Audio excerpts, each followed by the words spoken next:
Hey guys, Will Greenberg here. Now, before we get into the video, I want to give some background about what this outfit match actually is part of, to you viewers who aren't either aware or part of the Planetside 2 PS4 community. This was the Infantry League tournament created and hosted by Not Hitting on Genuine. Started at the beginning of May 2021, and this SKYO match took place at the end of May 2021. NOIR, that I'm part lead of, actually entered the tournament with two teams, A and B team. Our B team got knocked out by Form 4, but the A team that I was captain of actually went on to win the tournament and beat MLV in the final 15 to 13. Now, I was expecting Dehavs to release this on his channel, the final video, but it seems that he hasn't released it yet, so that may be released by me at a later date. But the reason I mentioned Dehavs is because he was the media side of things in this tournament. He was the one who was making videos about all these different outfit matches that took place in this tournament. I will actually link one of the outfit matches between NOIR and OPOP in the video description, so you can see for yourself. But NOIR v OPOP actually was a very good match. We beat them 12-7. That consisted of Clever Threat, Scuffles, and Blue Brendan, other players. Prior to this match, SKYO had actually beat a number of teams. Like, for example, they beat Titans 12-0, which, the reason I mention this is because SKYO was not being humble about their wins in the tournament. They were being very cocky. They were shooting the body, they were taunting, and they were teabagging when they beat Titans, who were not an experienced team at all when it comes to scrims or very good players.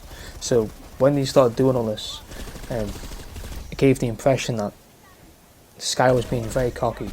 So we had to try and beat them, of course. I mean, this was the most anticipated match between both outfits, and probably in tournament itself, because SKYO had been saying a lot of shit talk about NOIR specifically and our players, and they were so confident they were going to beat us, and they subsequently lost 10-6 in this outfit match. I mean, the first base was quite even, but on the second base, Grey Heron, we beat them 10-6. Now, each match is supposed to go up to 12 rounds, and then we call it GG, but because we were going to beat them 12-6, all of their players left the base once we reached the 10th round, right? So actually SKYO forfeited technically because they left before we could finish the match, but the score finished at 10-6. Now, a bit of background about this Purifying guy, aka Call 911. It's been confirmed that 100% this was Call 911 from controller when he was bad, and he got beat by Deksirion on a 1v1. But he moved from Call 911 and moved into PurifyingHSR, a different persona, when he migrated from controller to M&K. Now, as you can see from these screenshots, he released these montages called the best aim on console. Don't be fooled by this, because he actually went from controller to M&K. One more thing I should mention is that Puri actually admitted to being an M&K himself, in-game and on Discord. I don't have the in-game screenshots, but here are the messages he sent on Discord, and you can see the dates these messages were sent on Discord too. I mean, the guy just basically admits how, like, he needed a Zim to scrim properly, or scrim good at least. I mean, the level that you see he plays on his montages is all with M&K, and when he played in these outfit matches, he was using M&K for the entire time.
Alright, so as you guys can see, yeah, SKYO and Anak in particular was like calling resets throughout the last rounds of the match, just because they lost the round. They never called a reset mid-round, but they called it near the end for like false excuses that we were like starting too early. But in real fact, as you guys can see, we never started too early. So these like fake resets was just a way to try and get back the round.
So SKYO were complaining about randoms killing their shields mid-round, but the exact same thing was happening to us and we still played on, just like they did. I mean, as you can see from the clip, like, I had my shield and health took off and I still played on, and no reset was called by either of us, and it wasn't until like they lost the round that they wanted to call a reset.